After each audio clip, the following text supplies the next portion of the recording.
ஒருத்தரை மாத்தணும்னு நினைச்சீங்கன்னா அது கண்டிப்பா நடக்கவே நடக்காது.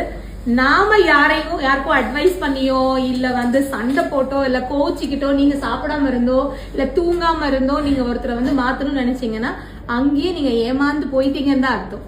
ஏன்னா அந்த டைம்ல ஒருவேளை அவங்க மாறின மாதிரி தெரிஞ்சாலும் அவங்க ஆக்ட் பண்றாங்கன்னு அர்த்தம். யாரையும் யாரும் மாத்த முடியாது. நமக்கு நம்மளே வேணா மாத்திக்கலாம் செல்ஃபா. அது ஹஸ்பண்டா இருக்கட்டும், ஒய்ஃபா இருக்கட்டும், யார வேணாலும் இருக்கட்டும். இதனால இந்த கேரக்டர்னால என் ஃபேமிலி பாதிக்கப்படுது, இந்த கேரக்டர்னால என்னோட சந்தோஷம் கெடுது, என்னை சுத்தி இருக்கிறவங்க நிம்மதியா இல்ல அப்படின்னு நமக்கு தோணும் போது நம்ம ஒரு கட்டத்துல சேஞ்ச் ஆகும் பாத்தீங்களா, அது பெர்மனன்ட். அது என்னைக்குமே திருப்பி மாறவே மாறாது. அதனால ஒருத்தரையுமே சுயமாவே சிந்திச்சு முடிவெடுக்க விட்டுறணும். நீங்க ஸ்பேஸ் கொடுத்துருங்க. நீங்க அந்த ஸ்பேஸை எடுத்துக்கிட்டு நான் திருத்துறேன், நான் மாத்துறேன் நினைச்சீங்கன்னா திடீர்னு ஒரு நாள் என்னடா எல்லாமே சரியா போயிட்டு இருந்துச்சு, இன்னைக்கு திடீர்னு இப்படி மாறிட்டாங்களோன்னு தோணும். அவங்க மாறவே இல்லை. அவங்க